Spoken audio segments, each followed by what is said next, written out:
Welcome back everyone, time for another pro max review. और आज हमें बात करनी गाइस आईफोन 14 प्रो मैक्स की। मैंने भी इसको कैरी किया है ऑलमोस्ट 2 वीक, सोते जागते नहाते धुल, समझ जाइएगा कहाँ कहाँ कैरी किया। मैंने इस फ़ोन को अलॉन्ग साइड यूज़ किया है सैमसंग का S22 अल्ट्रा। ऑल्सो अभी भी मेरा प्राइमरी यही है, अभी मैं इस पर स्विच नहीं किया बिकॉज कुछ बातें हैं ना जो मुझे इसको अभी भी खटक नहीं करूँगा, कुछ अभी एक्सट्रीम टेस्ट करना बाकी है।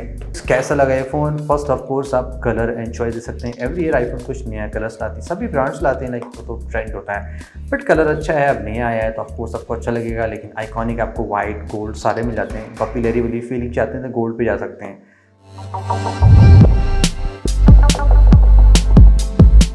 डिज़ाइन इसका प्रेटी मच अभी भी सेम ही चल रहा है जो 2 साल से चल रहा है आईफोन 12, 13, 14। वही फ्लैट चेसेस का डिज़ाइन जो मोस्ट ऑफ द मैन्युफैक्चरर्स आजकल कॉपी पेस्ट मार रहे हैं वैसा ही है। Completely flat display, flat back panel, थोड़ा सा ये रफ फीलिंग देता है। और ऑल्सो गाइस आपको एक बात बताऊँ, ये फ़ोन ना सीरियसली बहुत ही हैवी है।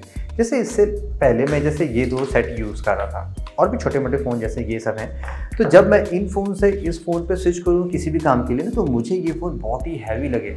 और ऑन टॉप ऑफ दैट अगर आप कोई ऐसा केस लगा लेते हैं रगड़ टाइप का, तो भी और ज़्यादा सोने पे सुहागा। लेकिन जब मैंने इसको यूज़ करना स्टार्ट किया तो मुझे समहाउ ये फ़ोन ज़्यादा अच्छा लगने लगा।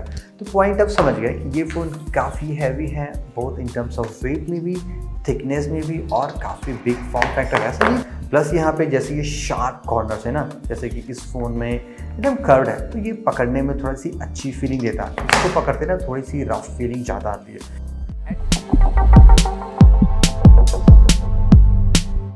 At the moment in a simple term ये सबसे बेस्ट डिस्प्ले है जो आप बाई कर सकते हैं right now.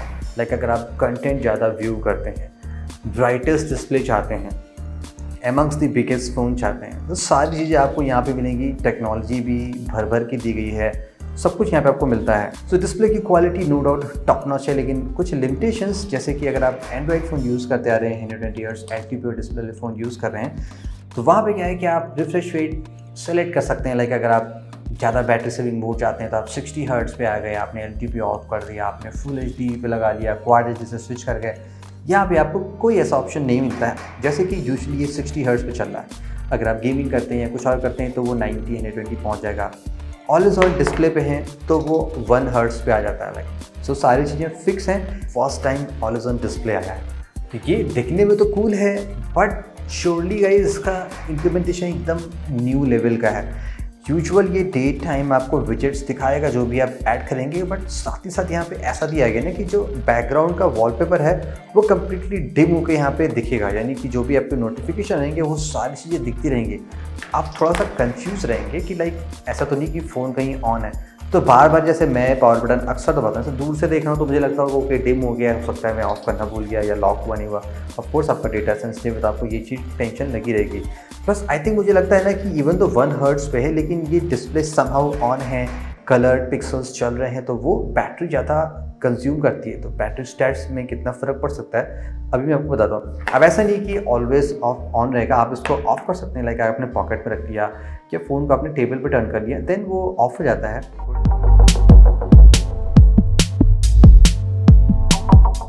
Now guys let's talk about the dynamic island, जो एप्पल का खुद का प्राइवेट आइलैंड है। अब सारे एंड्रॉयड वाले धीरे धीरे उसको कॉपी मार रहे हैं, खैर जो भी वो तो होना ही था।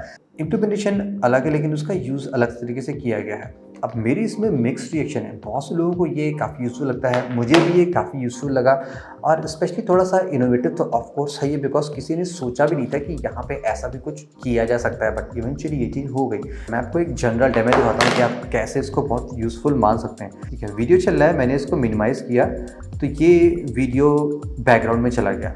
अब मैं अगर सेम वीडियो यहाँ पे प्ले करता हूँ, अब इसको जैसे मैंने मिनिमाइज़ किया ना, तो ये आपका डायनामिक आइसलैंड में चला गया। आप कोई भी एप्लीकेशन यूज़ करेंगे तो यहाँ पे चलता रहेगा।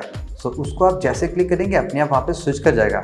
अब यहाँ पे देखिए ये तो कूल पार्ट है कि ऑफ कोर्स वहाँ पे चल रहा है, जैसे आपने प्ले किया, आपने मिनिमाइज़ किया। बट ऐसा इम्प्लीमेंटेशन होना चाहिए कि जैसे एक बार मैंने टैप किया तो वो वहाँ पे थोड़ा सा मेन्यू खुल जाए, प्ले पॉज सारी चीज़ें आ जाए, इवेंचुअली वो फटाक से रिज्यूम हो जाता है। अब जैसे ही ये APIs थर्ड पार्टी डेवलपर्स को रिलीज़ की जाएगी तो बहुत सारे एप्लीकेशन में आप ऐसा सिमिलर सपोर्ट देखने लगेंगे कि एप्पल का प्राइवेट आइसलैंड है जो अभी एप्पल के पास ही है। बाकी लोग धीरे धीरे चुरा रहे हैं।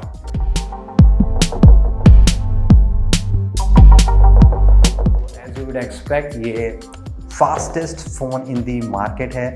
बेंचमार्किंग आप देख लीजिए, आई मीन 9.1.2 है, एंड्रॉयड में 9.4.2 है। तो इस बात की तो गाइस आई थिंक एप्पल को कोई नहीं पिछाड़ सकता है। ये फ़ोन मैं यूज़ करता ना, मुझे लैगी फील होता है। इवन तो यहाँ पे 12-16 GB पता नहीं कितनी रैम है, यहाँ पे जस्ट 6 GB रैम में आपको एकदम माइंड ब्लोइंग परफॉर्मेंस मिलती है। गेमिंग करिए, मल्टीटास्किंग करिए, आई मीन आप कुछ भी कर लीजिए, फ़ोन आपको लैग करता हुआ नहीं नज़र पड़ेगा। इस बात की तो यस थोड़ी सी हीटिंग होती है, ऑफ कोर्स सारे डिवाइस हीट करते हैं, ज़्यादा गेम प्ले कुछ करते हैं, बट नथिंग टू क्रेजी, वो सारे फ़ोन करते हैं। तो स्पेशली हम यहाँ भी नहीं कह सकते कि एप्पल का फ़ोन हीट कर रहा है, सारे फ़ोन हीट करते हैं, so not a big deal करता है। ओके,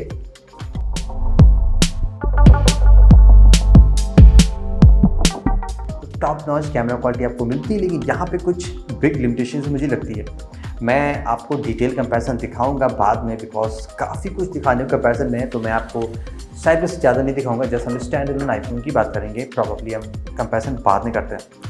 फर्स्ट टाइम आईफोन में 48 मेगापिक्सल यूज़ किया गया है, और 2 अदर सेंसर्स तो नियरली सेम है जो आपने आईफोन पहले भी यूज़ किए गए थे। अल्ट्रा वाइड जो टेलीफोटो लेंस दिया गया। अब ये 48 मेगापिक्सल जो है वो पिक्सल बिनिंग कॉन्सेप्ट वाला है, जो मिनिमम पर जब आपने देखा होगा Redmi Note 7 या जो पहले के फ़ोन आए थे जिसमें 48 मेगापिक्सल थी, चांद पे भेज दे रहे थे, उड़ा दे रहे थे अंतरिक्ष में, वही वाला 48 मेगापिक्सल है।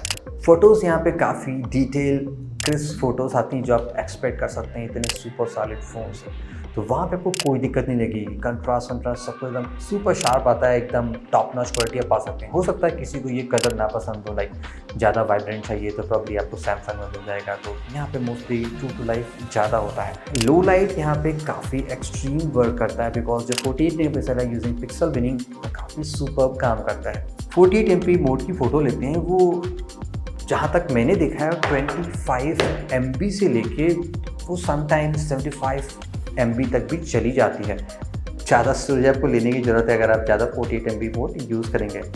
कुछ यहाँ पे कूल एडवांटेज ये भी दिए गए हैं, जैसे कि अगर आप वीडियोज़ में आते हैं तो वीडियोज़ में आपको ऑफकोर्स 4K 60 तक का सपोर्ट दिया गया है। स्टेबलाइजेशन सब कुछ आपको बिंदास मिलेगा, कोई भी 8K का सपोर्ट नहीं है।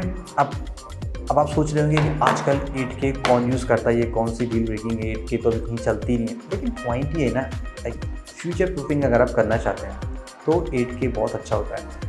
मैंने कुछ वीडियोस 2010, 12, 11 में रिकॉर्ड किए थे। आफ्टर अ डिकेड जब मैं देखता हूँ तो मुझे अभी भी वॉचेबल कंडीशन लगता है, बिकॉज मैंने उस वक्त का जो मैक्स आउट अवेलेबल था 1080p उसमें रिकॉर्ड किया था। अगर आप 1.5 लाख का फ़ोन इन्वेस्ट कर रहे हैं देन ऑफ कोर्स आपको 8K तक सपोर्ट देना चाहिए, जैसे कि सैमसंग फ़ोन्स में प्रोवाइड करते हैं। यहाँ पे जो सिनेमैटिक मोड दिया गया है वो 4K 30 में है, अनलाइक जैसे सैमसंग फ़ोन में आपको जो 1080p मिलता है। सिनेमैटिक मोड अच्छा है, लेकिन उसमें कुछ फ्लॉस हैं, जैसे कि अभी भी सॉफ्टवेयर की ज़्यादा ज़रूरत है। जो सब्जेक्ट में जो ट्रैक हो रहा है वो उसमें ना एजेस पे ब्लरनेस अभी भी प्रॉपर नहीं होती है। अगर आप ज़्यादा मूव करते हैं देन ये इशू ज़्यादा आती है। देन आई थिंक मे भी ज़्यादा फ्रेम या कुछ भी है तो एकदम सुपर DSLR लेवल अभी भी नहीं मिल सकता है यहाँ पे, वो आपको DSLR पे ही जाना पड़ेगा। तो कुछ ये इशू आपको मिल सकती है। बाकी ऑन दी एक्स्ट्राज में यहाँ पे आपको 3 टाइम्स ऑप्टिकल जूम का फीचर मिलता है, जो कि अभी काफ़ी कम है कंपेयर टू सैमसंग, जहाँ पे आप 10x तक जा सकते हैं। फुल टेस्ट में आपको डिटेल में दिखाऊंगा। On the other cool features आप यहाँ पे सुपर क्रेजी मैक्रोज भी ले सकते हैं, सो ये बढ़िया पार्ट है जो इसमें दिया गया। सो नो डाउट गाइस, ये ग्रेट कैमरा फ़ोन है, बट अभी भी आई थिंक अगर आप एक कैमरा सेंट्रिक फ़ोन ज़्यादा प्रेफर करते हैं फॉर वर्सेटिलिटी और ज़्यादा फीचर्स के लिए, तो सैमसंग अभी भी ज़्यादा बढ़िया ऑफर दे सकती है। यहाँ पे थोड़ी सी इश्यूज अभी आपको मिल सकती है।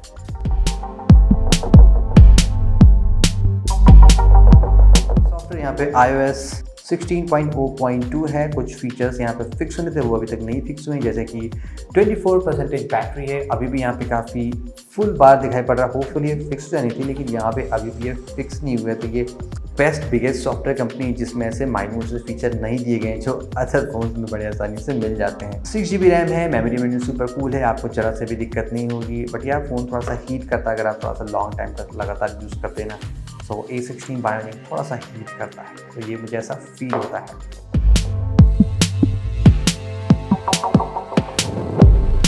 ऑन दी बैटरी डिपार्टमेंट यहाँ पे थोड़ा सा मुझे कंसर्न लगता है। स्पेशली अगर आप पुराना आईफोन यूज़ कर रहे हैं, जैसे कि ये छोटू आईफोन है, यहाँ पे बैटरी कम है, लेकिन ये फ़ोन ना मैं गारंटी 2 डे फ़ोन आसानी से मानता था। मैं इसको 3rd डे कैजुअल यूज़ में जब मैं यूज़ करता हूँ, जैसे लाइक कुछ कॉल्स, गूगल पे फ़ोन्स, वीडियोज़ रिकॉर्डिंग जो भी यूज़ किया है, तो 2 से 3 दिन तक ये फ़ोन बड़े आसानी से चल जाता था। लेकिन ये फ़ोन ना जस्ट 1 डे फ़ोन है, तो उसका एक मेन रीज़न ये भी हो सकता है कि जैसे आपने ऑलवेज ऑन डिस्प्ले ऑन रखा है, तो उससे मुझे लगता है काफ़ी बैटरी कंज्यूम होती है।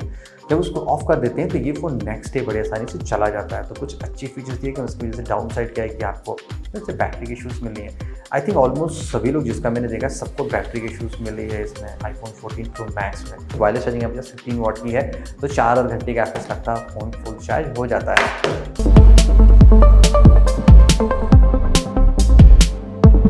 और ऑफ कोर्स यहाँ पे आपको ड्यूअल स्पीकर्स मिलेंगे, ईयरपीस हैं ऑन दी बॉटम भी, तो स्पीकर्स यहाँ पे बहुत ही नाइस है, आपको उसका डेमो दिखाने की जरूरत नहीं, बहुत ही बढ़िया काम करता है।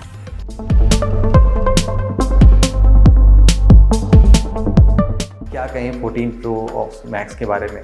सी just like last year every year जो बेस्ट सेलिंग फ़ोन वर्ल्ड का होता है वो ऑफ कोर्स आईफोन में ही आ जाता है। जो भी रीज़न हो, सस्ता हो महंगा हो, लोग खरीदते हैं तो खरीदते हैं। इस बार मुझे क्या लगता है कि 14 प्रो ज़्यादा सेल होगा, बिकॉज दोनों में same feature, just display size का और फॉर्म फैक्टर का फ़र्क है। देन आई थिंक मैं तो आपको ये करूँगा, अगर आप रियली बिग फ़ोन के फ़ैन नहीं हैं देन आपको छोटा प्रो वाला जाना चाहिए। आपको सारी चीज़ें मिलेंगी कॉम्पैक्ट फॉर्म फैक्टर में और वो बढ़िया तरीके से चलेगा भी।